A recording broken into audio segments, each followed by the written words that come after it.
Bienvenidos al canal Audiolibro Ser Pleno, en donde encontrarás ese audiolibro que necesitas para desarrollar todas tus habilidades y por lo tanto tener una mejor calidad de vida para ti y los que te rodean. Acompáñame en este viaje, para mí será un gran placer.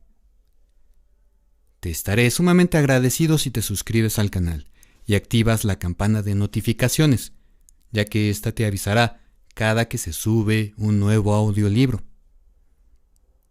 A continuación escucharemos el libro de Wallace D. Wattles, escritor muy conocido por la serie de libros La ciencia de ser grandioso, La ciencia de hacerse rico y La ciencia de estar bien. Este libro se titula Un nuevo Cristo. En este nos encontraremos con sus reflexiones en su casi olvidado primer libro, que es el fruto de la transcripción de una serie de conferencias que dio en Cincinnati. En este libro nuestro autor trata de mostrar, basándose en una relectura de las Escrituras, una personalidad diferente del Jesús que todos conocemos. Es quizás, por momentos, provocador en sus afirmaciones, aunque siempre destilan un humanismo exquisito. Pero si uno tiene la valentía de seguir adelante, atravesando sus prejuicios, cuando finalice el libro, seguramente saldrá muy enriquecido. A partir del capítulo 7, enseña una serie de técnicas para poder lograr una ampliación de la conciencia.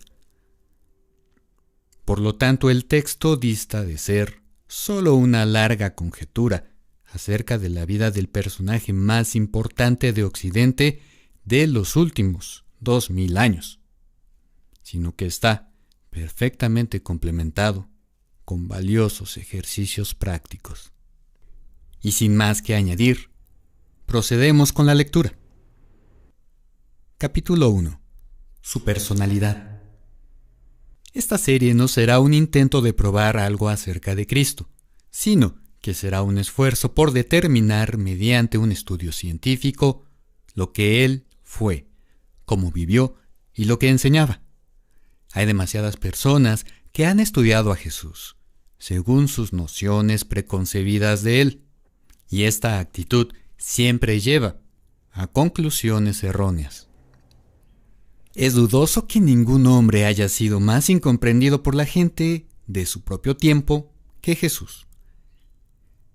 Ciertamente, ningún hombre ha sido más groseramente tergiversado por las generaciones venideras, y especialmente por aquellos que profesaban ser sus amigos y seguidores. La religión cristiana fue reconocida por primera vez por los poderes del Estado, en una época en la que los intereses de la clase dominante exigían la conformidad y máxima sumisión por parte de la gente a las necesidades de las clases reales. El concepto común de Cristo fue dado a la Iglesia por los sacerdotes de la Edad Oscura, en un momento en que se buscaba un ideal religioso que llevara a los hombres a conformarse con la esclavitud y a inclinar la cabeza ante todo tipo de mal y de opresión. Este concepto se basa y fue extraído casi íntegramente de Isaías, escrito 700 años antes de su nacimiento, más que de los 4 evangelios, los relatos de testigos oculares de su vida y obra. El Cristo de las iglesias es el Cristo de Isaías, y nuestras ideas acerca de él no se han establecido con base en un estudio imparcial de la historia de su vida. Pasajes en las profecías tales como despreciado y desechado entre los hombres, varón de dolores, experimentado en quebranto. Escondimos nuestros rostros de él, es llevado como un cordero al matadero, y como una oveja delante de sus trasquiladores, enmudeció, no abrió su boca.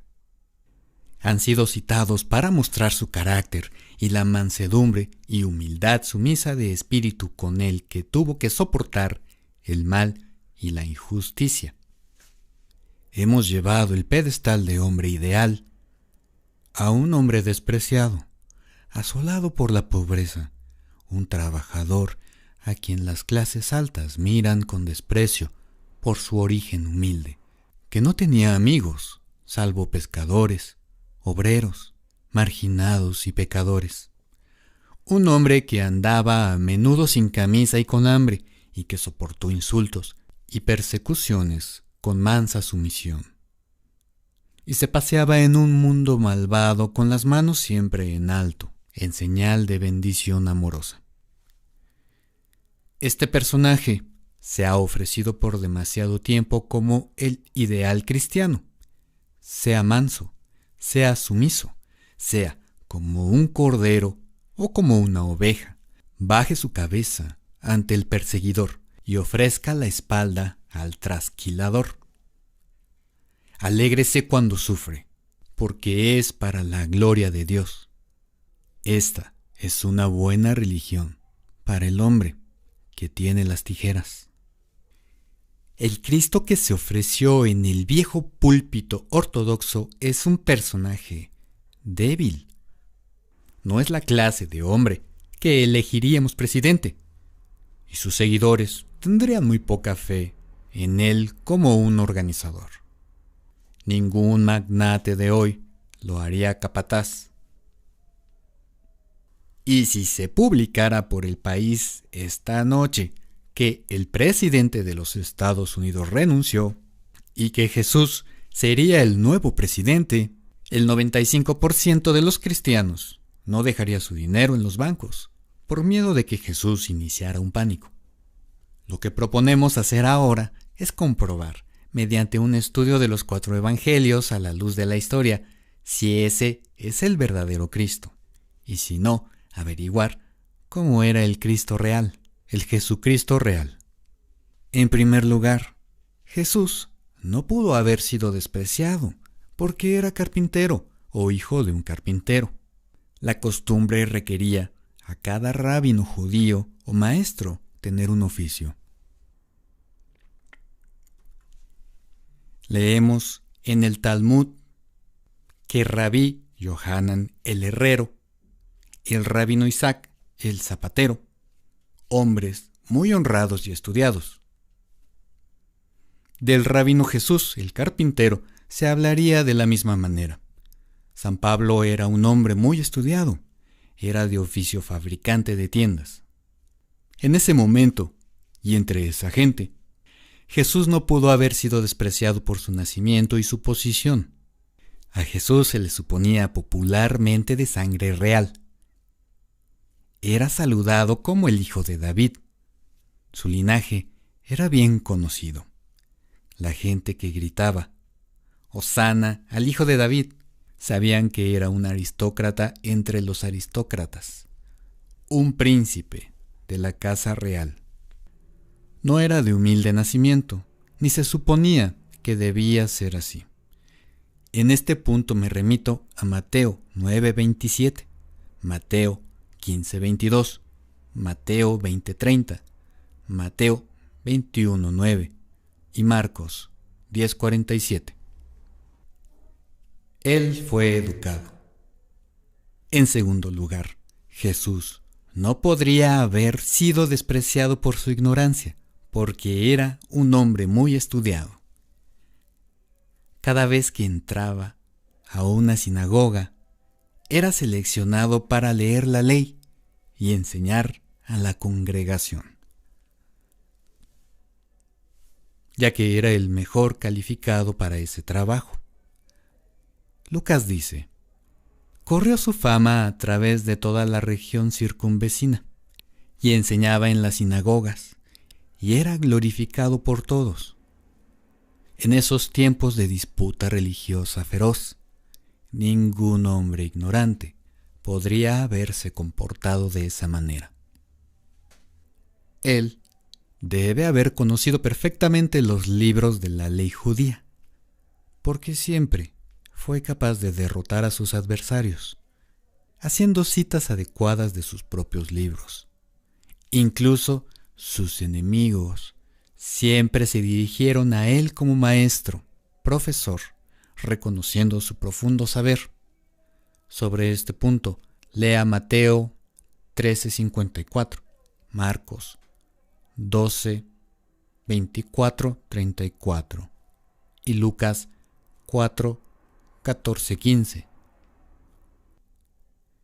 Jesús tenía mucho. En tercer lugar, él no era despreciado por su pobreza. Tenía muchos amigos ricos e influyentes y no conoció carencia de nada.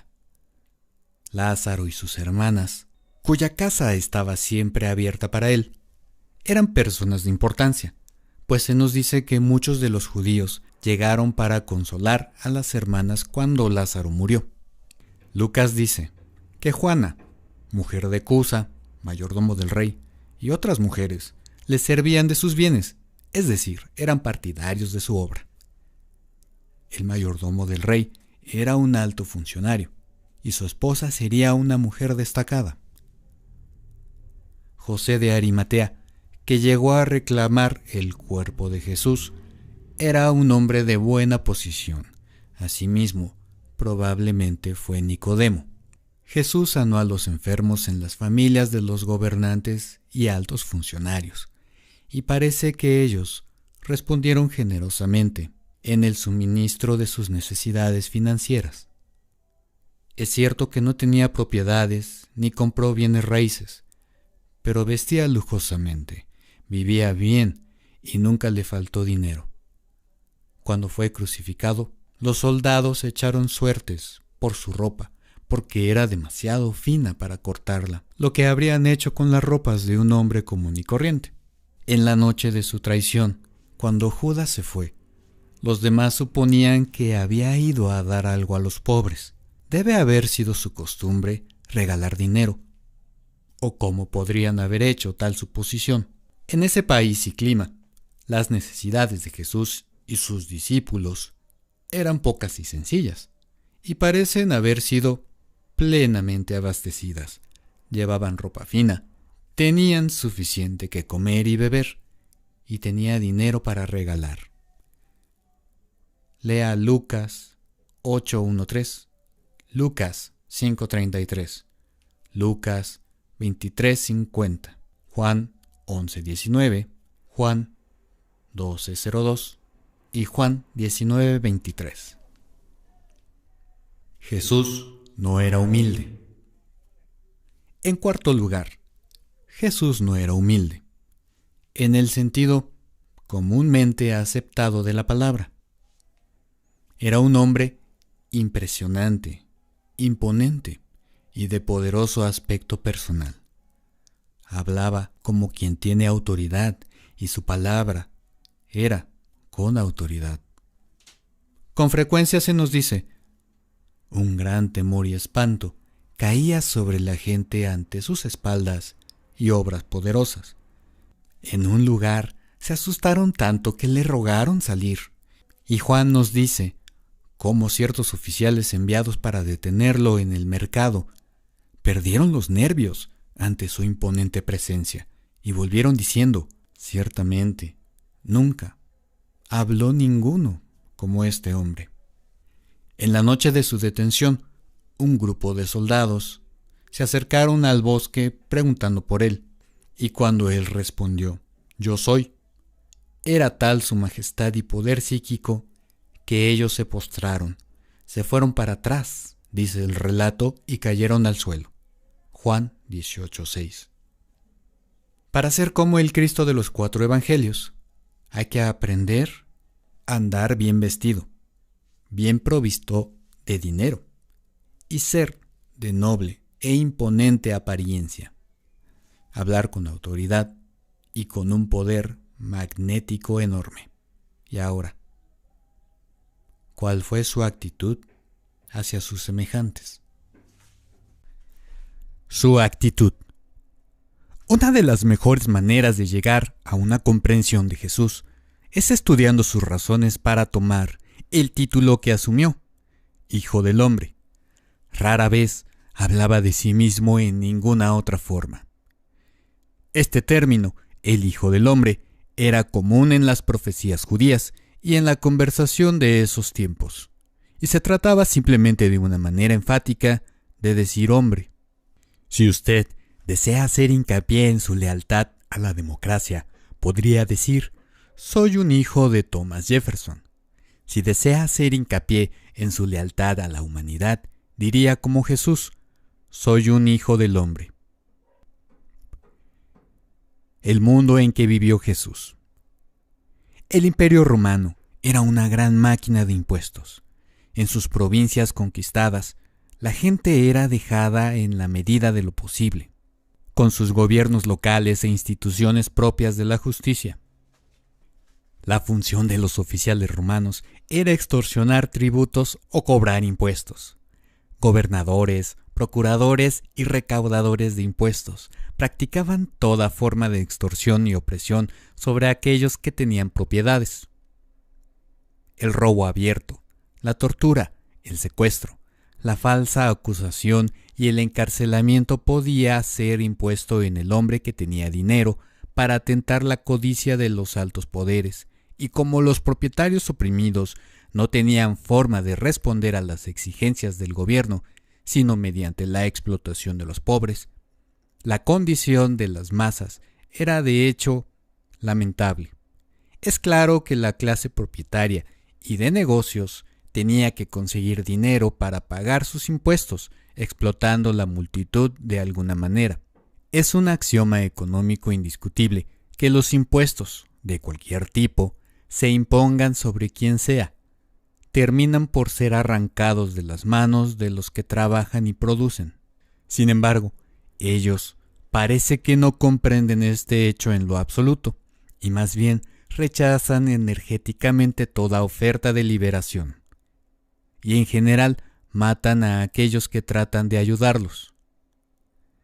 Jesús tuvo sus seguidores reales y permanentes, solo entre la clase media, como veremos más adelante, y fue crucificado por la clase trabajadora, a la cual estaba tratando de liberar de la opresión. No fue una multitud de clase media la que exigió liberar a Barrabás y gritó pidiendo la sangre de Cristo.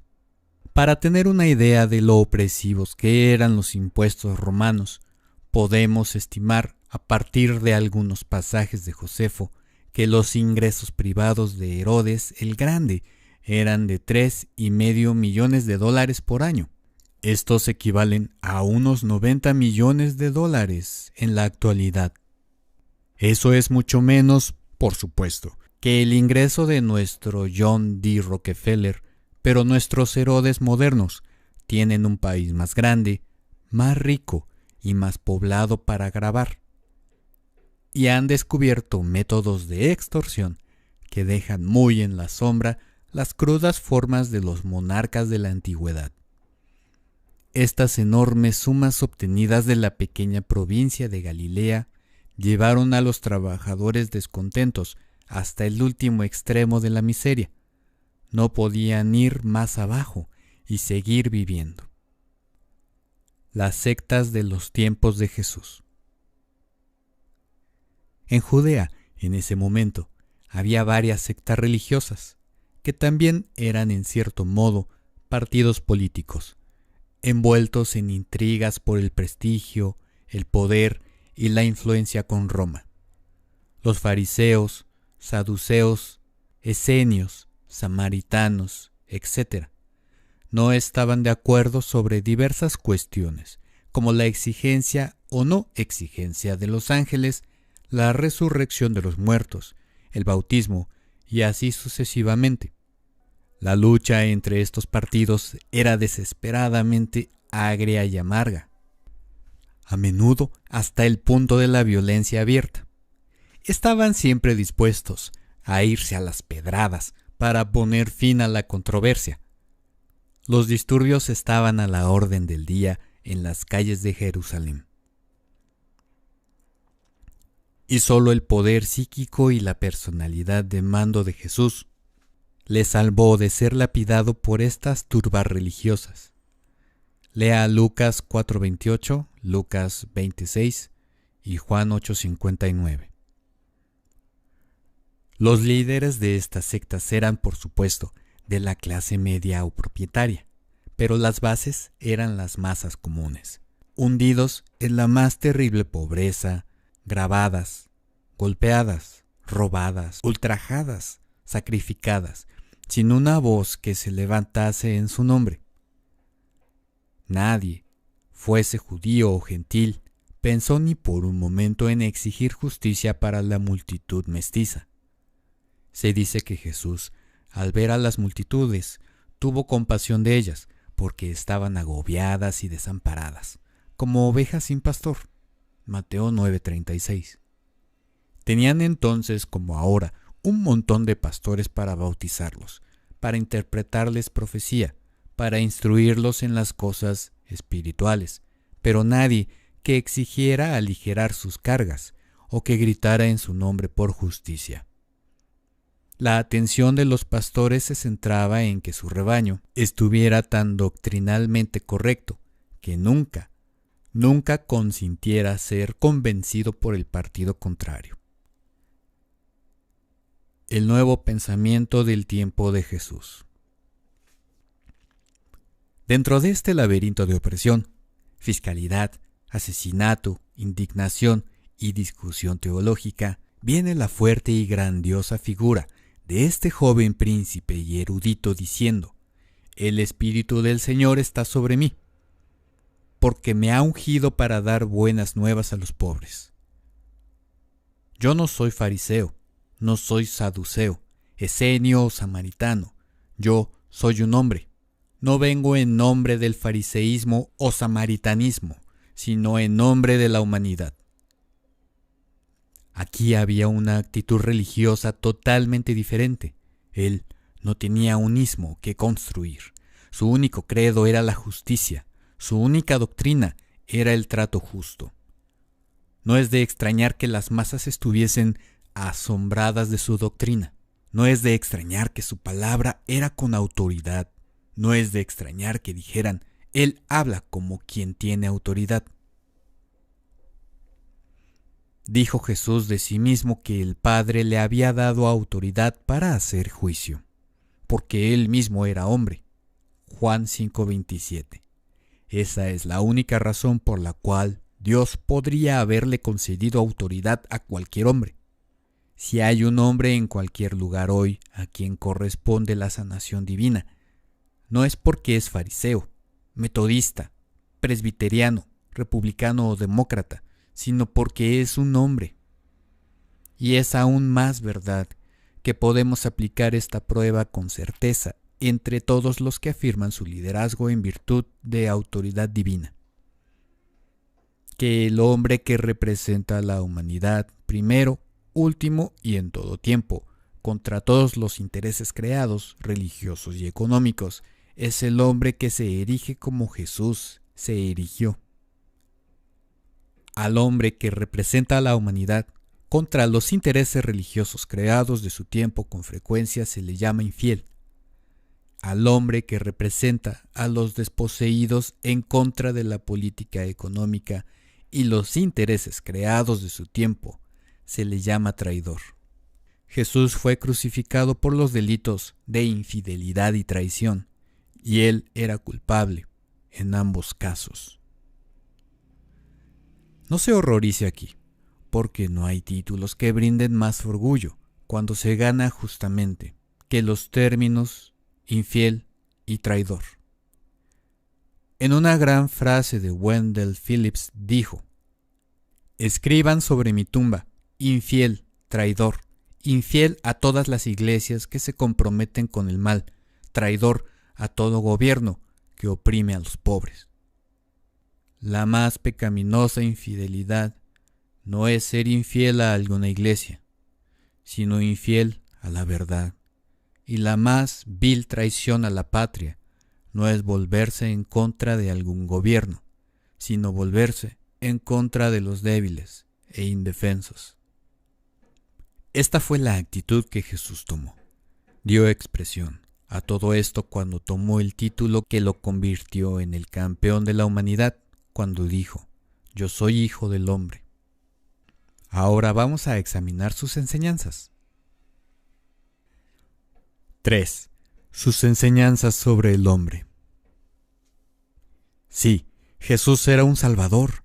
Vino a salvar a la humanidad, colectivamente e individualmente, del pecado, del error, porque no hay nada sino el error del cual ser salvados. Esto es lo que él dice de sí mismo en Juan 8:37. Para esto he nacido y para eso he venido al mundo, para dar testimonio de la verdad. Un mundo perdido es un mundo que ha perdido la verdad sobre la vida. Una mujer o un hombre perdido es simplemente uno que ha perdido la verdad sobre la vida. No hay otra forma bajo el cielo de salvar a los perdidos que no sea el decirles la verdad sobre la vida.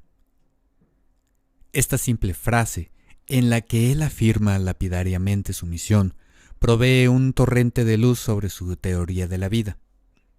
Provee un torrente de luz sobre su teoría de la vida.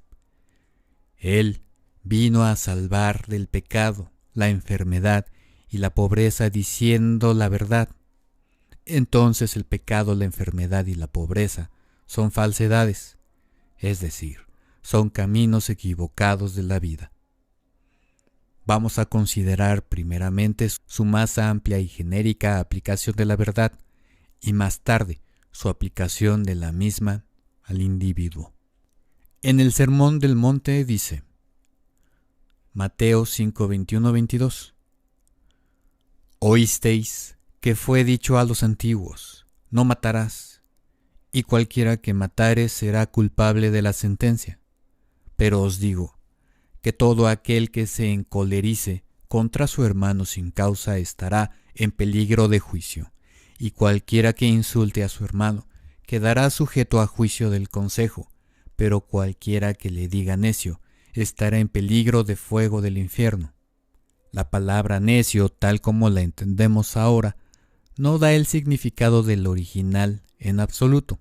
Este significado sería mejor transmitido por una frase como tú no tienes ningún valor o tú no vales nada. Puedo aclarar esto con un ejemplo. Una vez estaba sentado en el vestíbulo de un hotel, cuando llegó la noticia de que en un accidente en una mina de carbón un número de pobres hombres habían perdido la vida. 2 hombres bien vestidos cerca de mí discutían el asunto, y uno dijo, bueno, es solo un par de pobretes menos. 1 millón más están dispuestos a caminar en sus zapatos mañana. El mundo no ha perdido nada. Jesús dice que todo aquel que habla de su prójimo como ese hombre habla, se encuentra en peligro del fuego del infierno. Ese hombre y los que piensan y hablan como él son verdaderos asesinos de todos los que mueren en las minas y molinos. Ellos hacen posible la masacre abaratando el precio estimado que se coloca en el valor de una vida humana. Quien habla de personas baratas y de clases inferiores e insiste en que algunos son especialmente valiosos para Dios y que otros son sus inferiores, irá al infierno, dijo Jesús, y creo que tenía razón. Un poco más adelante en su vida veremos cómo lo probó y en cuál gran hecho natural basó su afirmación. Les he dado el significado exacto del pasaje citado y el único sentido que legítimamente se puede extraer de él. El día de reposo, el sábado o sabbat. Pasemos ahora al capítulo 12 de Mateo. Lea los primeros 8 versículos. Aquí los discípulos estaban cruzando los campos en el día de reposo. Arrancaron orejas de maíz y las comieron a su paso. Esto ofendió mucho a los fariseos. Ellos no se ofendieron porque tomaran el grano, pues en virtud de la ley judía, el derecho a la vida del caminante con hambre trasciende los derechos de propiedad del dueño del campo. Nadie podía decir no al hombre hambriento si éste decidía arrancar y comer. No fue el robo de grano al cual los fariseos se opusieron, sino al que se hiciera un sábado o un día de reposo. Los fariseos creían que lo más valioso para Dios era su iglesia, con sus instituciones y observancias. Ellos no quebrantaban el sábado para alimentar a un hombre hambriento o para curar a un enfermo, porque pensaban que el sábado era más valioso para Dios que el hombre. Y por ello se quejaron con Jesús, y él les respondió: ¿No habéis oído lo que hizo David cuando tuvo hambre? Él y los que estaban con él. Y le recitó a partir de sus propias escrituras, en las que he dicho era perfectamente versado, cómo David y sus seguidores entraron en el templo, tomaron el pan sagrado y lo comieron, y Dios lo aprobó. Uno está en pie aquí, dijo Jesús, mayor que el templo. El Hijo del Hombre es Señor del sábado. Es decir, Dios se preocupa más por un hombre hambriento que por un día o un lugar santo. En el segundo capítulo de Marcos, la misma historia añade: el sábado fue hecho para el hombre, y no el hombre para el sábado. Organizaciones. Aquí se ve y se define claramente el problema entre Jesús y sus adversarios. Ellos exaltaban el templo, el culto, el sábado, la ceremonia. Jesús exaltó al hombre. Ellos declaraban que Dios estaba trabajando a través de la humanidad para construir sistemas e instituciones. Jesús declaró que Dios estaba obrando a través de sistemas e instituciones para construir la humanidad. Y yo por mi parte estoy de acuerdo con Jesús. No siento ningún respeto por los edificios, a pesar de que son estructuras magníficas, donde la tenue luz entra por los ventanales de colores hasta formas esculpidas de santos y ángeles, y sacerdotes vestidos con sotanas cantan con solemne cadencia. Estas cosas me conmueven muy poco, pero cuando estoy en un aula y miro el brillante rostro de un centenar de niños y niñas, cuando estoy en un mercado lleno de gente, o en un molino, o en una fábrica donde mis hermanas y hermanos trabajan para abastecer las necesidades del mundo, y recuerdo que cada alma ante mí contiene posibilidades tan infinitas como el universo mismo, cuando estoy en la presencia de esta humanidad común, gloriosa, trabajadora, buscando, amando, sufriendo, desnudo mi cabeza y le rindo pleitesía, porque aquí estoy de hecho en la presencia del Dios Todopoderoso. Cualquiera aquí es mayor que el templo, más grande que el día de reposo, más grande que el sistema, más grande que la institución, más grande que la iglesia o el Estado.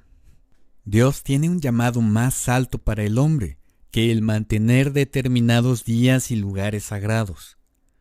Esta tierra entera es un lugar sagrado, porque es consagrado por el amor de Dios para cumplir su propósito en el despliegue del grandioso destino del hombre. Los niños.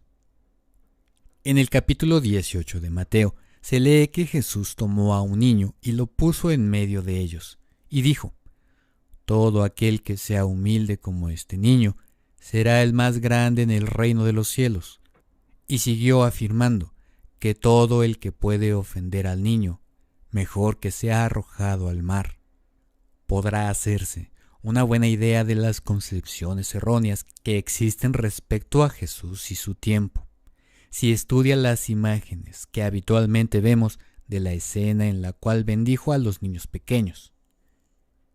En ellas se nos muestra siempre a Jesús rodeado de mujeres vestidas bellamente, que traen bebés limpios para que Él los ame y los bendiga, y nos parece muy fácil hacernos humildes como cualquiera de esos niños. Pero si volvemos a la descripción de la condición de las masas en esos tiempos, se hará una idea diferente. Ese niño que Jesús puso en medio de ellos era un niño esclavo, sin lavar, sin peinar, cubierto de parásitos y llagas fétidas, repulsivo para todos los sentidos, un niño del abismo en medio del periodo más oscuro de la historia del mundo. ¿Y qué quería decir al decirnos que nos hiciéramos humildes como este niño? Es que debemos ser niños en el espíritu, dóciles, crédulos? No, solo hay una manera. Párese al lado de ese niño de la alcantarilla y diga: ante Dios este niño es tan bueno como yo, y tiene derecho a todo lo que yo reclamo para mí y para mis hijos. Y no descansaré hasta que todo lo que yo pido para mí también sea suyo. Entonces, usted se habrá humillado como el niño al reconocer que es igual a usted, y comenzará a ser grande en el reino de los cielos. Todo aquel que ofendiere a uno de estos pequeños, es mejor que le colgaran una piedra de molino a su cuello y le arrojaran al mar. Sí, cualquier hombre o mujer, o sistema de ferrocarril, o sistema financiero, o el orden de desorden industrial que se interponga entre el hombre, el niño y la vida, está bajo la maldición de Dios. Es mejor que todos los cultivos de maíz de 1000 años se perdieran, que la menor injusticia se hiciere a ese pequeño niño. Eso es lo que Jesús enseñó, y por eso no es de extrañar que fuese crucificado. Sus enseñanzas sobre la riqueza. Un día, Jesús estaba enseñando a la gente, y dijo en sustancia: ¿por qué se preocupan por las cosas que comerán y vestirán? Mirad las aves, que no tienen sino una fracción de su inteligencia, que no saben suficiente para sembrar, ni cosechan, ni recogen provisión para el futuro, y sin embargo, no tienen hambre. Ustedes, con su gran inteligencia, seguramente deben ser capaces de vivir con más facilidad y seguridad que las formas más bajas de la vida. Sin embargo, el miedo y la ansiedad solo se encuentran entre los hombres. Buscad el tipo de reino que vuestro Padre quiere, un orden perfectamente justo de las cosas, y tendrán suficiente de todo. Esta es una traducción libre de Mateo 6:25-34, pero es una reproducción muy precisa del significado del original, mucho más que la dada por la versión de King James. Aprovecho para darle aquí una palabra de precaución. Con frecuencia recibo cartas de personas que insisten mucho en la interpretación de algún pasaje particular del Nuevo Testamento, e incluso en el de una palabra única, como si la palabra exacta fuese una guía perfecta e infalible. Sobre esto, recuerde que Jesús enseñó y habló en arameo, un dialecto que había suplantado totalmente el hebreo entre los judíos de Palestina, y que sus enseñanzas en ese idioma se mantuvieron en la memoria cerca de 70 años antes de que aparecieran en griego en los manuscritos de los evangelios. Luego, a partir del griego, fueron traducidos al inglés hace 500 años, en nuestra versión King James. Hace 500 años, muchas palabras en nuestro idioma tenían significado que se han perdido, y así usted puede ver lo tonto que resulta poner tanta fe sobre palabras separadas y pasajes, que podrían no transmitir en un todo el significado que él quiso darles a sus enseñanzas. Nunca podremos entender a Jesús si no se estudia sus enseñanzas como un todo conectado. Riqueza para todos. Pareciese que Jesús dijo la verdad cuando dijo que no había necesidad de preocuparse. No existe carencia de las cosas necesarias, y donde no hay carencia, no hay necesidad de preocuparse. Este mundo puede producir alimentos bajo cultivo intenso para más de 10 veces su población actual. Podría producir las telas para vestir a 10 veces su población actual, con trajes más finos que los que Salomón vestía en el máximo de su gloria. Proporcionaría suficiente material de construcción para levantar un palacio más grande que el Capitolio de Washington para todas las familias que ahora viven, y habría suficiente material sobrante para la casa de otra generación. Nuestro Padre ha proporcionado la materia prima para todas las cosas esenciales para la vida, y nos ha dado 1000 veces más de lo que podríamos utilizar. La raza humana, considerada en su conjunto, es rica, inmensamente rica. Son los individuos dentro de la raza los que son pobres. La satisfacción de las necesidades humanas es un problema de maquinaria y organización. La maquinaria ya está perfeccionada. Ahora entonces es solo una cuestión de organización. Busca el reino del Padre, dice Jesús, y resolverás el problema del pan y la mantequilla. Suena esto a una interpretación racional del pasaje que estamos hablando. Vaya al capítulo 12 de Lucas y lea el pasaje paralelo. El reino de Dios. Ahora, ¿qué quiso decir por reino de Dios? Prácticamente todos los comentaristas están de acuerdo que no se refirió a un cielo al que no podemos entrar hasta que morimos, y también están de acuerdo en que no quiso decir una iglesia como la que tenemos ahora. Si usted puede concebir una iglesia que se expande hasta llenar toda la tierra, todas las personas unidas en una y todos practicando lo que las iglesias predican ahora, esto sería muy parecido a un reino de Dios como Jesús lo describe. Él lo ilustra al demostrar que las aves no conocen la ansiedad porque viven en el reino del Padre. Todos por igual tienen acceso a la fuente. No hay ningún fideicomiso entre los insectos y ningún pájaro astuto tiene acaparado el mercado de los gusanos. Cuando en vez de ir libremente a la gran fuente, los pájaros comiencen a competir por segmentos limitados de ella, comenzará a existir ansiedad entre ellos. No puede haber ningún reino del Padre a menos que todos tengan igualdad de acceso a la gran fuente. Encontrará esto confirmado en el capítulo 23 de Mateo, en los primeros 12 versos. Aquí, Jesús sienta las bases del reino en el hecho de la paternidad de Dios, y voy a llamar la atención de los literalistas, especialmente al hecho de que las palabras fueron dirigidas tanto a la multitud como a sus discípulos.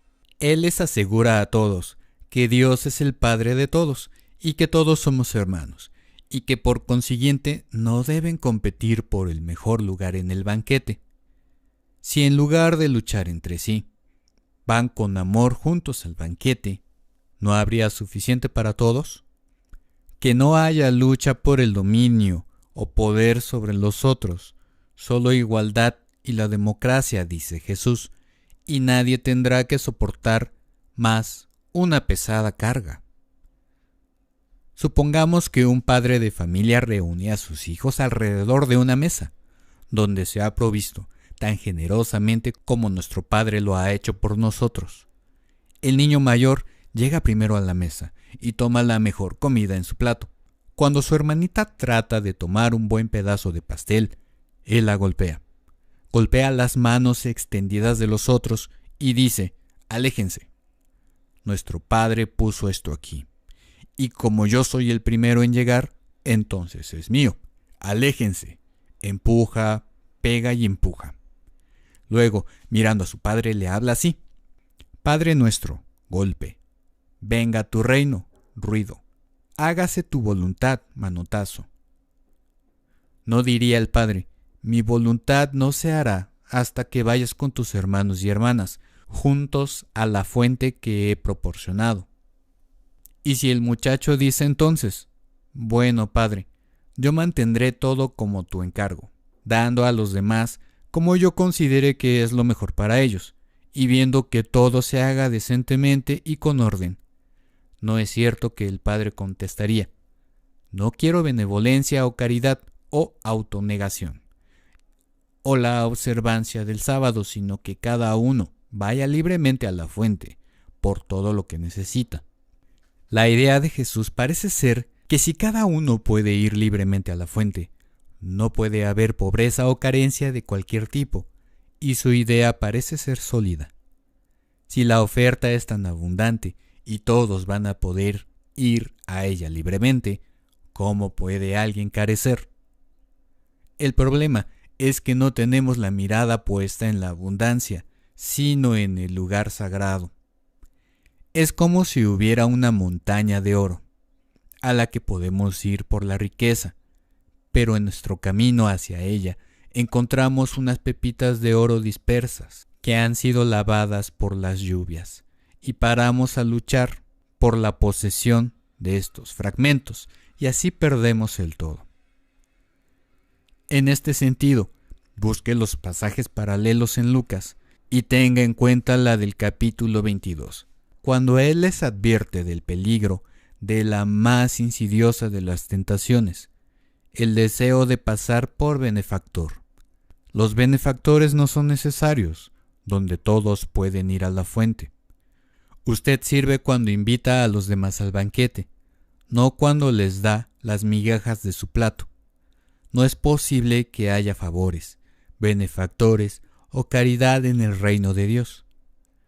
En el tanto haya necesidad de estas cosas, no estamos en su reino. ¿Y cómo esperamos establecer el reino si practicamos cosas que no pertenecen a él? Ama a tu prójimo. Es bajo esta perspectiva que debemos considerar su mandato de amar al prójimo como a uno mismo. ¿Qué quiere decir amar a un vecino como a sí mismo? Supongamos que mi esposa y yo nos sentamos a almorzar y en la mesa solo hay un pedazo de pan y un trozo de pastel. Y supongamos que me apresuro a tomar el pastel y digo, querida, sin duda te amo con devoción. Hubiese querido que también comieras pastel, y me lo trago, y le dejo solo la costra. ¿La habré amado como a mí mismo? Si la amo como a mí mismo, deseo para ella pastel tan intensamente como lo deseo para mí, y trataré tan duro de conseguirlo, para ella como para mí mismo. Si te quiero como a mí mismo, lo que trato de conseguir para mí, trataré de conseguirlo para ti. Y lo que trato de conseguir para mis hijos, trataré de conseguirlo para tus hijos. Y no voy a descansar si hay una injusticia para ti o los tuyos, tanto como si hubiera sido hecha a mí o a los míos. Y cuando todos deseamos para los demás todo lo que deseamos para nosotros mismos, ¿qué queda por hacer más que dejar de competir por una parte y dirigirnos a la abundancia del gran todo, que es el reino de Dios? En el próximo capítulo vamos a considerar cómo los apóstoles intentaron solucionar los problemas de abastecimiento y por qué fracasaron. 5. Los apóstoles y su fracaso. Nadie que estudia cuidadosamente las enseñanzas de Jesús puede dudar de que por las frases reino del cielo y reino de Dios se refería a un ajuste de las relaciones sociales que hubiese revolucionado la sociedad de su época, o que si se aplicaran en nuestro tiempo, revolucionarían la sociedad de nuestros días. Esta idea quedará bastante clara si se estudia su uso del término este mundo y su comparación del mundo con el reino. Cuando habla del mundo, a la tierra, sino al orden social y gubernamental existente. El mundo de los hombres, la sociedad organizada. Él habla de este mundo como un ser vivo y sensible que ama, que odia, etc. Y difícilmente se refería a los terrores y piedras sin sentido que componen el planeta material en el que vivimos.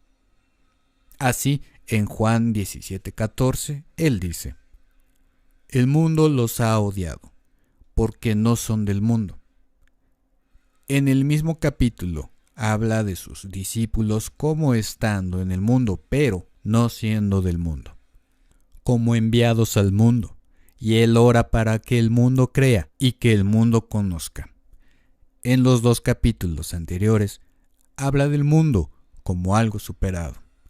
Siga esta pista a través de todas sus enseñanzas y debe concluir que por el mundo él se refiere al orden existente de las relaciones humanas.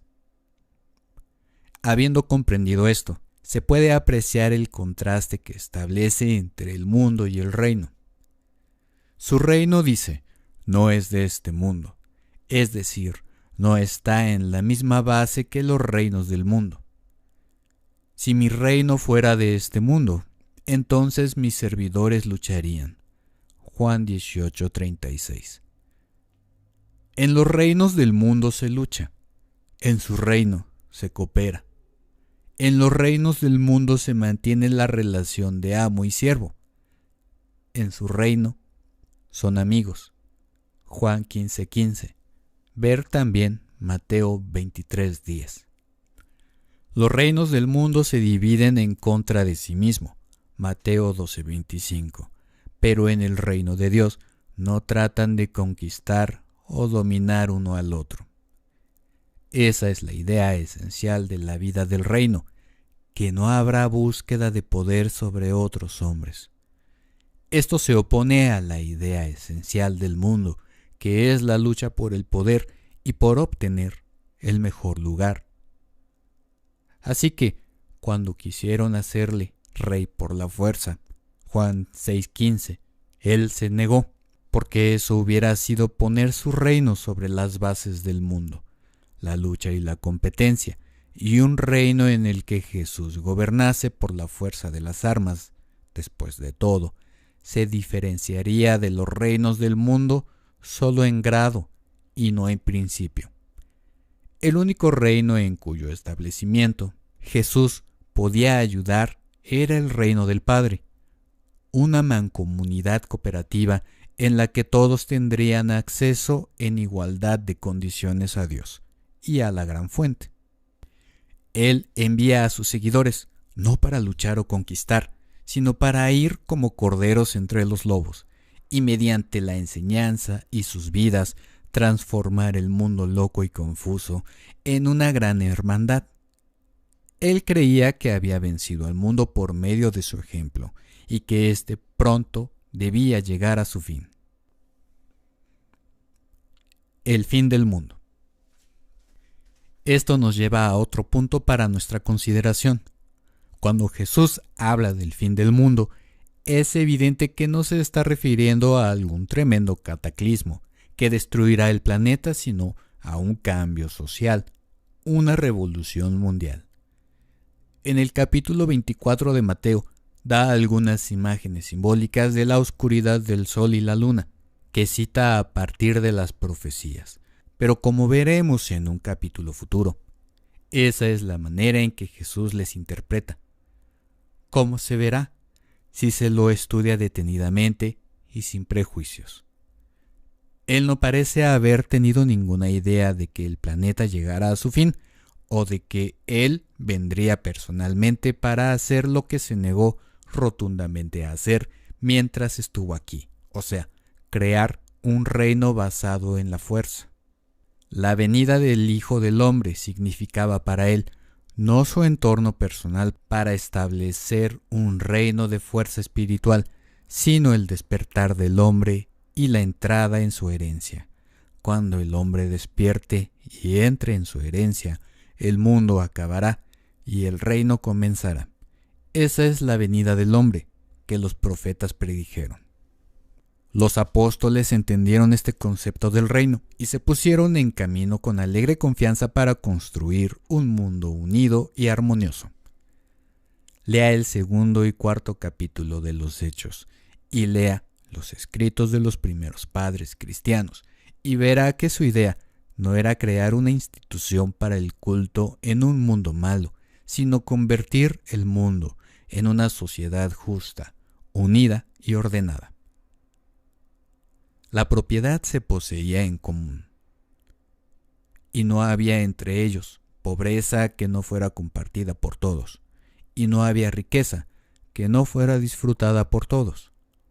Las sociedades cristianas eran pequeñas mancomunidades, y el propósito inspirador al que se aferraron con gran entusiasmo fue el convertir el mundo en una gran mancomunidad. Los apóstoles entendían que el propósito de Jesús fue establecer un estado que debía crecer dentro de los reinos del mundo y absorber a todos, no por la fuerza, sino por la conquista de la verdad, por la evangelización del mundo, mediante la educación en los ideales y métodos de la hermandad. Su sueño era un mundo donde el esfuerzo unido de todos se centrara en el desarrollo del niño pequeño. Fue esta visión gloriosa la que dio virilidad y poder a su predicación, y fue la pérdida de esta visión la que costó a la Iglesia su poder espiritual. La Iglesia de hoy está viva en la medida en que recibe esta visión, en la medida en que ve el reino y ayuda a reorganizar la sociedad. Debemos considerar aquí por un momento por qué el experimento comunista fracasó, y vamos a encontrar fácilmente la razón. El comunismo fracasó y siempre fracasará porque interfiere con el gran propósito, que es el desarrollo completo del alma individual. Asfixia al individuo en la masa y roba toda iniciativa de él, tratando de impedir que gane poder sobre otros, le priva de poder sobre sí mismo. Destruye la individualidad, pues el individuo solo puede desarrollarse por el uso libre y como propietario de todo lo que es capaz de utilizar de forma individual.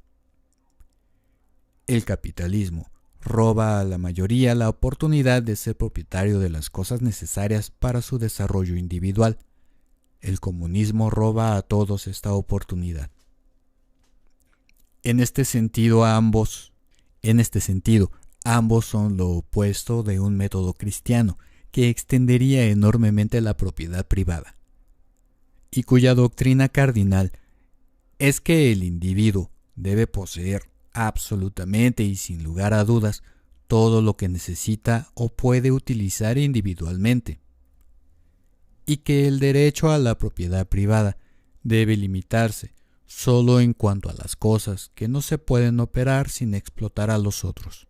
El individuo puede adquirir y poseer todo lo que puede utilizar para su propio desarrollo, pero no puede ser propietario de lo que lo convierte en dueño de otro. Bajo esta idea, los millones de familias que ahora están sin propiedad adquirirían y serían propietarios de casas hermosas con jardines y terreno para cosechar alimentos. Tendrían caballos, carruajes, automóviles y yates de recreo. Sus casas tendrían bibliotecas, instrumentos musicales, pinturas y estatuas. Todo lo que una persona puede necesitar para el crecimiento de su alma.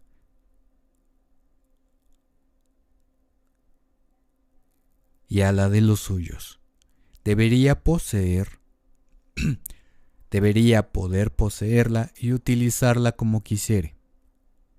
Pero las carreteras, los ferrocarriles, los recursos naturales y las grandes máquinas serían propiedad de y serían operadas por la sociedad organizada, de modo que todos pudieran comprar el producto en términos de igualdad.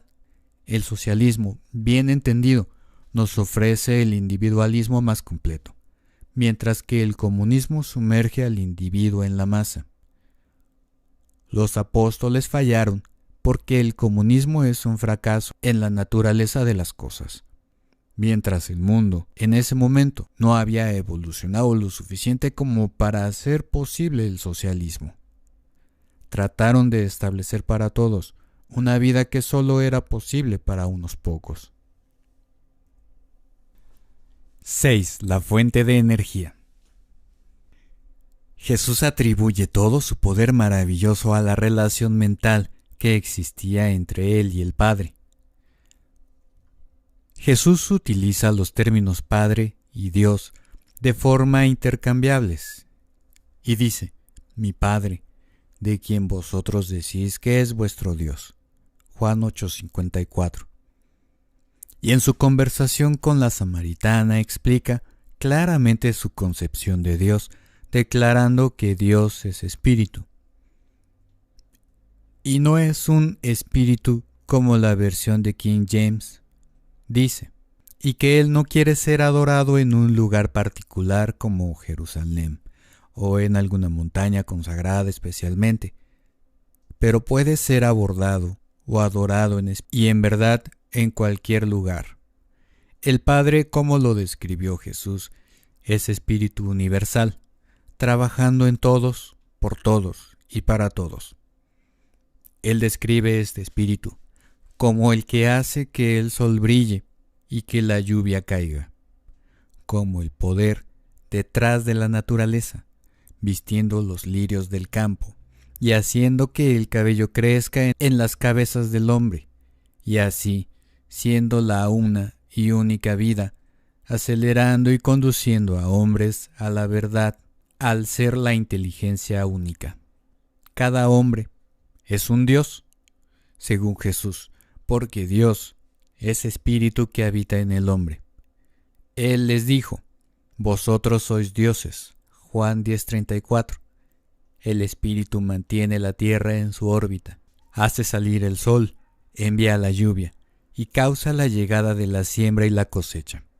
El espíritu vive en el lirio y lo cubre con ropas más finas que la que vestía Salomón en toda su gloria. El espíritu vive en el hombre. Solo hay un poder, solo hay una vida, solo hay una inteligencia. Unidad del hombre en Dios. Como ya he dicho, Jesús atribuye todo su poder a su unidad consciente de mente, con esta única inteligencia. Yo y mi Padre somos uno, dijo.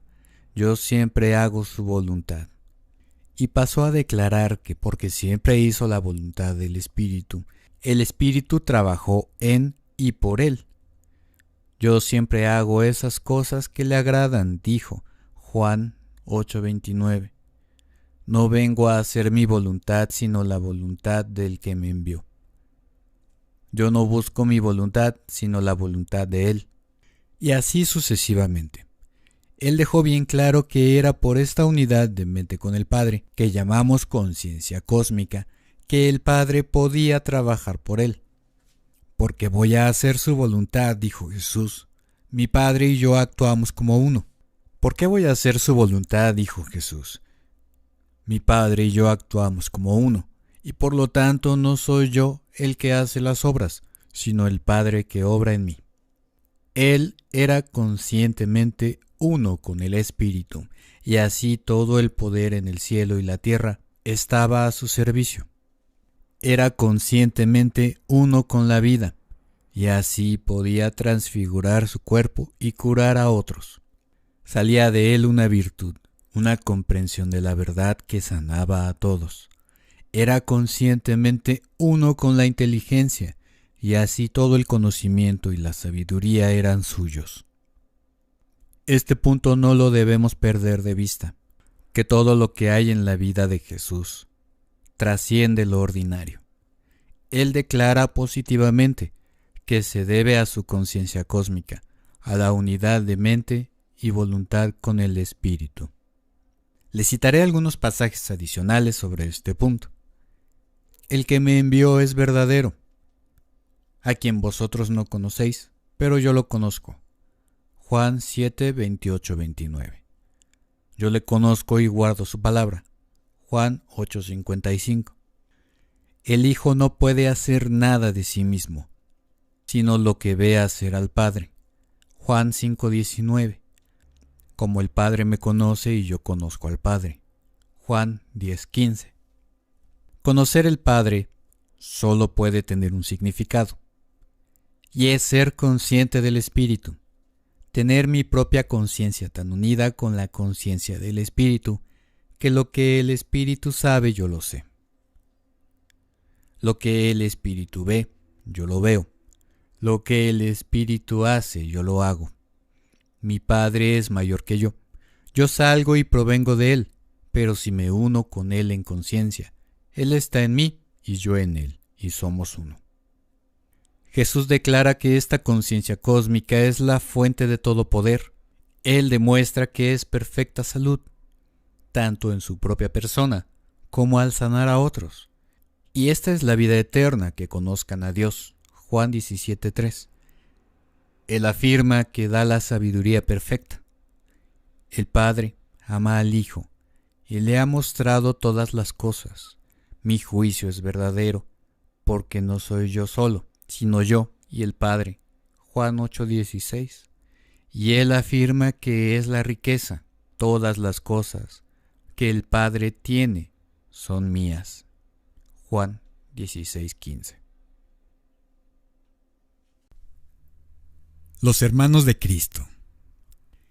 Él no atribuye su poder a algo peculiar acerca de su nacimiento, sino a su unidad consciente con el Espíritu. Él no dice que Dios es únicamente su Padre, sino que es nuestro Padre. Él dice: uno es vuestro Padre, y todos vosotros sois hermanos. Él dice en el Sermón del Monte: es vuestro Padre el que los alimenta y los cuida. Sean sus hijos en mente y la voluntad, como lo son de hecho. Él no afirma ser un semidios y que los demás son hombres, sino que Él es Dios y que podemos ser Dios también, si tenemos voluntad. El que hace la voluntad de Dios conocerá, entrará en el reino, y así sucesivamente. Las obras que yo hago, vosotros las haréis también, y mayores obras que éstas haréis. La conciencia que él tenía parece pensar que es muy posible que todos nosotros la tengamos, que todos sean uno. Ora en el capítulo 17 de Juan: como tú, Padre, estás en mí y yo en ti, para que ellos puedan ser uno en nosotros, yo en ellos y tú en mí, para que sean perfectos en unidad. Lo que Él es, podemos cualquiera, o todos llegar a serlo, dice Él. La relación de Jesús con Dios. Es bastante cierto que Jesús no hizo ninguna pretensión de ser diferente al resto de nosotros, excepto en cuanto al alcance de su conciencia. Él era consciente de una relación con el Espíritu de la cual el mundo no sabía nada. Esta relación existía para sí mismo así como para el mundo. Siempre que el mundo la reconociera y entrara en ella, y que todos entraran en esta unidad consciente con el Espíritu, salvaría al mundo del pecado, la enfermedad, la ignorancia y la pobreza, y establecería el reino de Dios. Él no podía orar por ningún bien mayor que el que ellos fueron uno con el Padre, así como Él era uno con el Padre. Ser uno con el Padre es ser uno con el Espíritu, y ser uno con el Espíritu es armonizarse con Él de tal manera que el pensamiento, la vida, el poder y la sabiduría vendrán en un flujo continuo del Espíritu a nuestras mentes y cuerpos. La relación del hombre con Dios. Hay, según Jesús, un espíritu que es todo el poder que hay, toda la vida y toda la inteligencia que existe. Y este espíritu tiene hijos, que son hechos de la misma sustancia que él, y que tienen el poder de pensar de manera independiente y separarse en conciencia de él. Y el poder de pensar con independencia implica la posibilidad de pensar erróneamente. Si el hombre se separa de la conciencia de Dios, de seguro caerá en el error, porque puede ver solo una parte infinitesimal de la verdad. La vida del hombre, el poder del hombre y la sabiduría del hombre disminuye en proporción exacta a su separación en la conciencia de Dios. Jesús encontró un mundo de personas que habían perdido la conciencia de Dios, y por hacerlo se habían visto afectados con las enfermedades más horribles. Habían caído en la más vil de las profundidades del pecado y el libertinaje. Habían descendido a los niveles más bajos de pobreza y miseria, y estaban en peligro de perder la vida misma.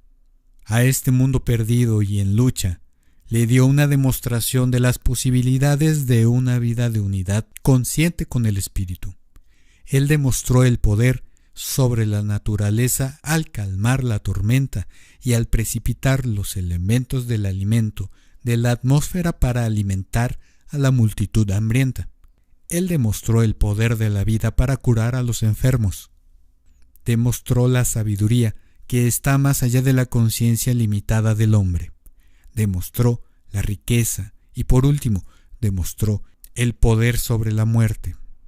Él les dijo cómo hizo lo que hizo y cómo cualquier otro hombre puede hacer lo mismo, e incluso cosas mayores. El método para alcanzar la unidad consciente con el Espíritu lo vamos a considerar en el próximo capítulo. 7. Consiguiendo la unidad consciente con el Espíritu Eterno. Y esta es la vida eterna, conocer a Dios. La unidad consciente con el Espíritu Eterno, o conciencia universal, solo puede ser alcanzada mediante un esfuerzo continuo y sostenido por parte del hombre. La extensión de la conciencia siempre requiere un esfuerzo mental, y este esfuerzo mental, cuando se busca la unidad con el Espíritu, es la oración. La oración es un esfuerzo de la mente humana para conocer a Dios. No es un esfuerzo por establecer una relación que no existe, sino por comprender y reconocer totalmente una relación que ya existe.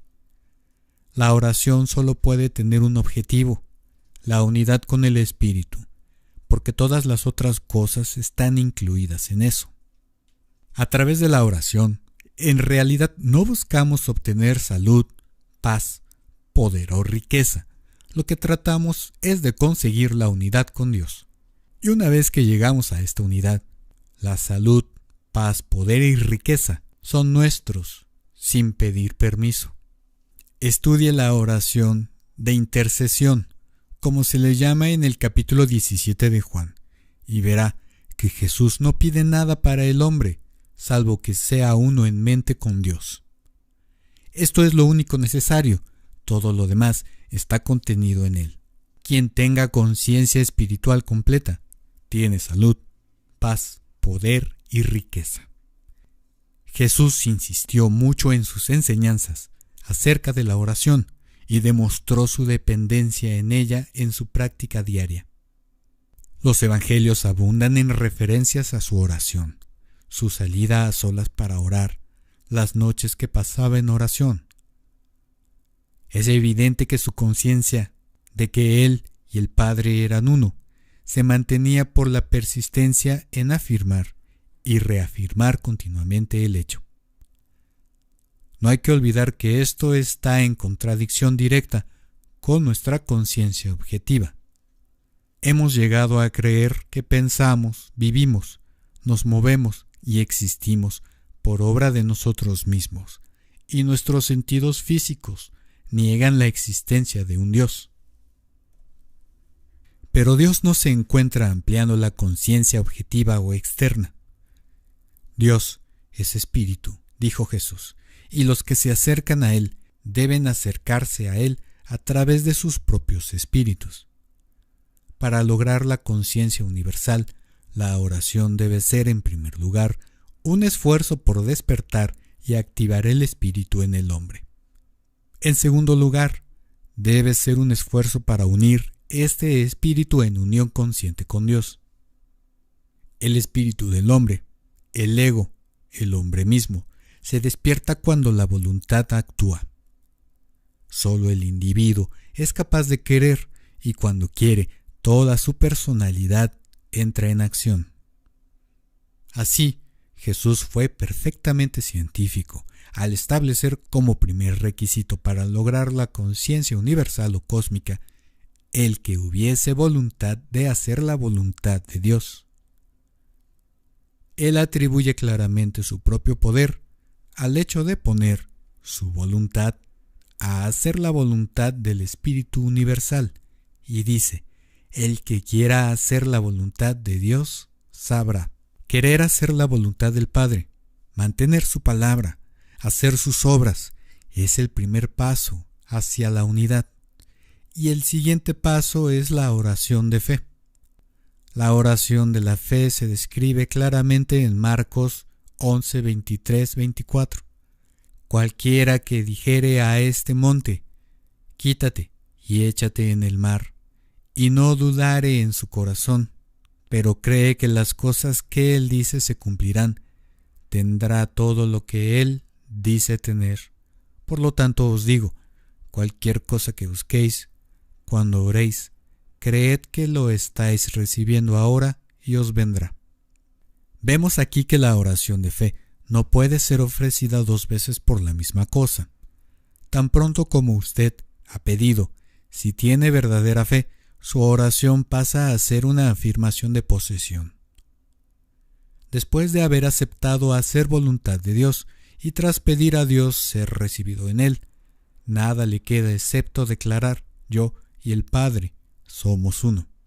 Este punto lo han pasado por alto la mayoría de los comentaristas, que la oración de fe, cuando se pronuncia, se convierte en una afirmación de posesión. No se puede continuar orando por una cosa cuando cree que la va a recibir. Solo puede dar las gracias y asegurar que es suya. El proceso de recibir. Primero usted debe tener la voluntad de hacer la voluntad de Dios. Luego, orar para que usted pueda ser uno con Él y finalmente afirmar: yo y mi Padre somos uno. Y una vez que usted ha establecido definitivamente en su conciencia el hecho de su unidad con el Espíritu, entonces obtenga y afirme sus provisiones de salud, paz, poder y riqueza.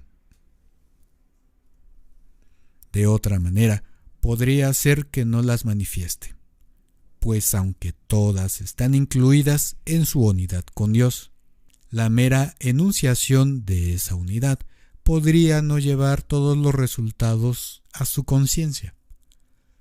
Cuando los discípulos se acercaron a Jesús para pedirle que les enseñara a orar, Él les dio la oración del Señor que comienza: venga tu reino.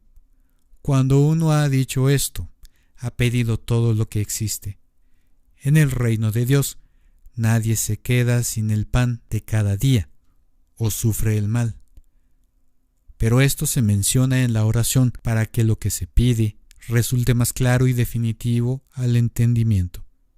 Afirmar en forma general la unidad con Dios no es lo suficientemente preciso como para traernos salud, paz, poder y riqueza.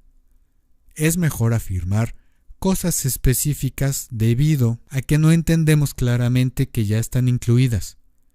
Tenemos que ser concretos y específicos en nuestra comprensión de la realidad de nuestra unidad con Dios. Esa mente que estaba en Cristo Jesús. Yo y el Padre somos uno. Esa es una buena frase, pero no transmite bien la idea a una mente moderna. Hay una inteligencia y yo soy uno con la inteligencia. Esa sería una mejor frase, aunque un poco torpe. Hay una mente y yo soy esa mente. Esta declaración es más clara y concisa. Sería difícil ser más concreto. Hay una sola mente. Cuando diga esto, piense en la inteligencia única, impregnando todas las cosas, llevando vida a todas las cosas, dando coherencia y propósito a todas las cosas. Fije su pensamiento en esta mente, hasta que le parezca que puede verla y sentirla. Luego diga: yo soy esa mente. Esa mente es la que habla cuando yo hablo, la que actúa cuando yo actúo. Yo soy esa mente. Se necesita afirmar y reafirmar esto para fijarlo en la conciencia, pero todo el tiempo que pase en esto estará muy bien invertido. Usted bien puede darse el lujo, como lo hizo Jesús, de ir al desierto para ayunar y meditar durante 40 días o pasar noches enteras en oración. Si con ello puede llegar a la plena conciencia de su unidad con Dios, porque entonces habrá entrado en el reino. Hay una mente, y yo soy esa mente. Dígalo continuamente, y siempre que lo diga, trate de comprender todo lo que significa. Usted es la mente eterna, el poder eterno, la vida eterna. todo es suyo y todo le es posible, una vez que haya desterrado de su conciencia la falsa idea de la separación. Su palabra tendrá poder y usted hablará como quien tiene autoridad, demostrará salud, poder, riqueza y sabiduría. Cuando la conciencia de que usted es el Eterno haya tomado completa posesión de su mente objetiva y subjetiva, usted puede hacer todo esto. Solo requiere fe y continuar afirmando su voluntad de hacer la voluntad de Dios. 8. Demostración y logro. Después de afirmar y reafirmar su unidad con el Espíritu o mente única con Dios, hasta convertirla en un hecho presente a su conciencia, lo siguiente es ser consciente de la vida. Entienda que la mente es una mente viviente. Es la vida en sí misma. Si usted es la mente, también es vida. Solo hay una vida que está en todos y por todos, y usted es esa vida. Así que siga su primera afirmación con esta. Esa mente es eterna y es la vida. Yo soy esa mente y yo soy la vida eterna. Repita esto hasta haberlo grabado en su mente consciente e inconsciente, hasta que habitualmente piense de sí mismo como vida, como la vida eterna. Usted ahora habitualmente piensa de sí mismo como un ser que está muriendo o envejeciendo y deteriorándose. Esto es un error que surge de aferrarse a una conciencia separada. Enfrente toda sugerencia de edad, deterioro o muerte con la afirmación positiva. Yo soy la vida eterna. Jesús dijo, y esta es la vida eterna, conocerlo a Él, el Dios vivo. Conocer a Dios es ser consciente de su unidad con Él. Si no, ¿de qué otra forma lo conoce? Conciencia de salud. Después de lograr la conciencia de vida, es fácil lograr la conciencia de salud. La mente es la materia viva de la que usted está hecho, y es vida pura. La vida debe ser salud. Un flujo de vida pura no puede llevar consigo algo más que salud. Una fuente no puede enviar dulce y amargo a la vez. Un árbol bueno no puede producir malos frutos. La luz no tiene comunión con las tinieblas. Dios no puede conocer la enfermedad, no puede tener conciencia de la enfermedad. La conciencia de la enfermedad es un error. Es el resultado de juzgar por las apariencias, y juzgamos por las apariencias mientras mantengamos la conciencia separada. No se puede estar consciente de la vida y consciente de la enfermedad al mismo tiempo. Cuando nos volvemos conscientes de la vida, perdemos la conciencia de la enfermedad. Por lo tanto, la siguiente afirmación es: la mente única no conoce la enfermedad. Yo soy esa mente y soy salud. Afirme esto con fe. Curará toda enfermedad si la afirmación se hace en la conciencia de que usted y su Padre son uno.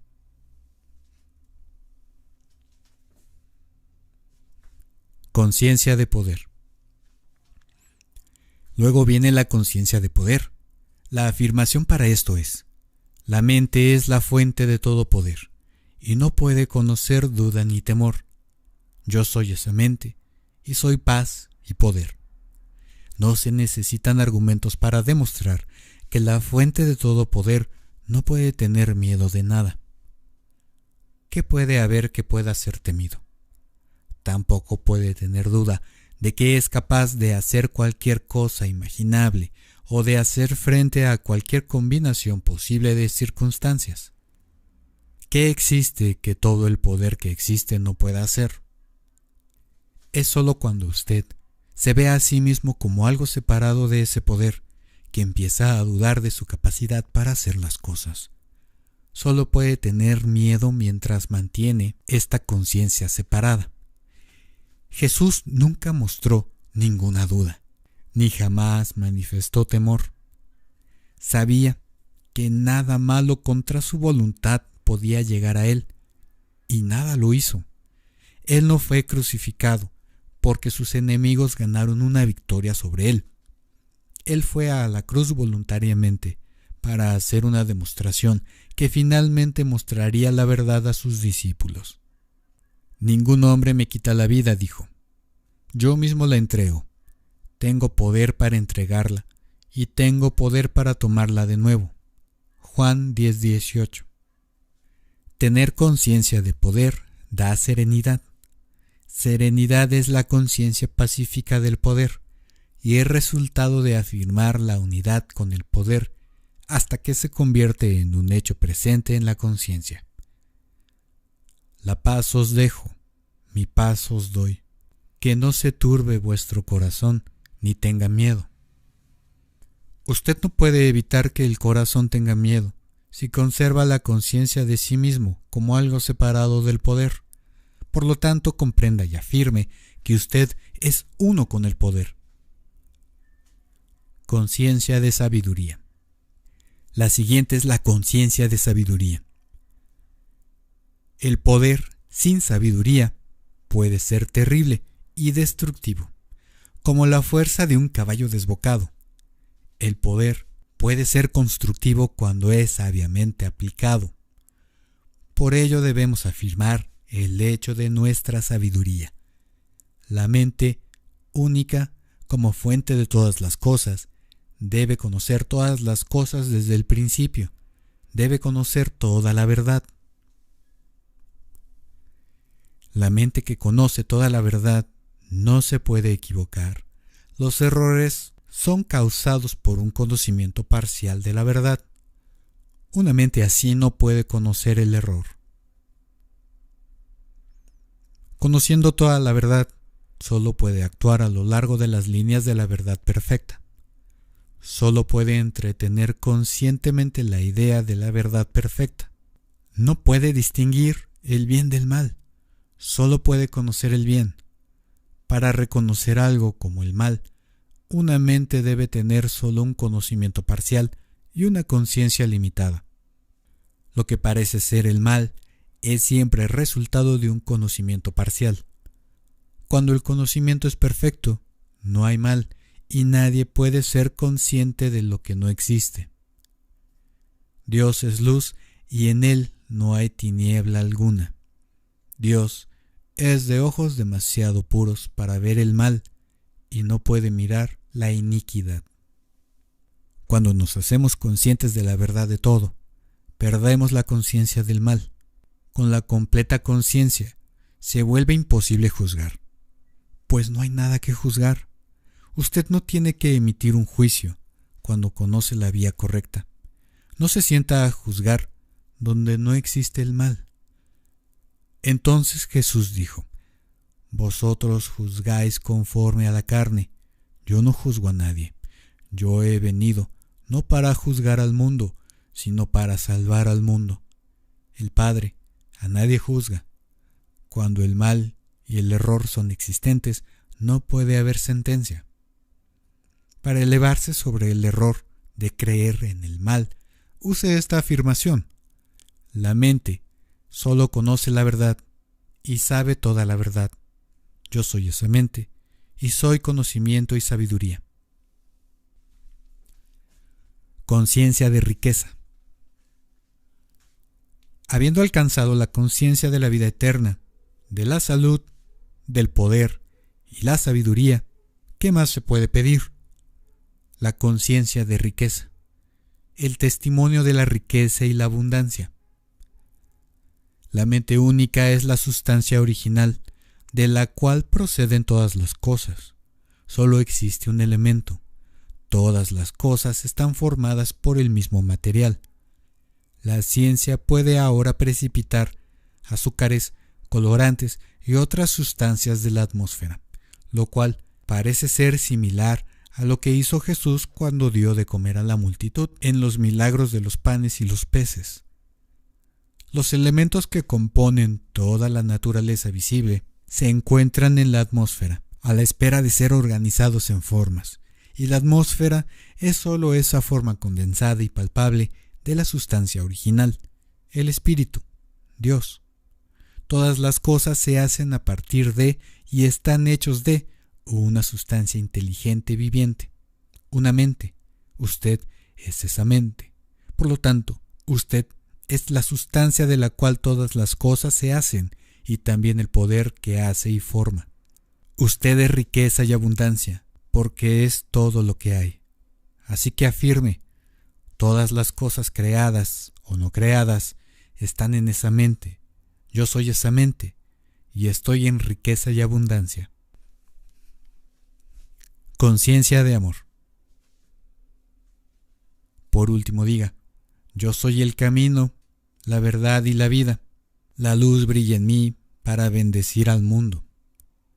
Esto le dará la conciencia del amor, la voluntad de bendecir y la voluntad de amar. Vida eterna, salud, poder, paz, sabiduría, riqueza y amor. Cuando usted es consciente de todo esto, ha alcanzado la conciencia universal. Usted está en Cristo y Cristo está en usted. Afirmación del ser. Hay una mente, y yo soy esa mente. Esa mente es eterna y es vida. Yo soy esa mente, y yo soy vida eterna. Esa mente no conoce la enfermedad. Yo soy esa mente y soy salud. Esa mente es la fuente de todo poder y no puede conocer duda ni temor. Yo soy esa mente y soy poder y paz. Esa mente solo conoce verdad y conoce toda verdad. Yo soy esa mente y soy conocimiento y sabiduría.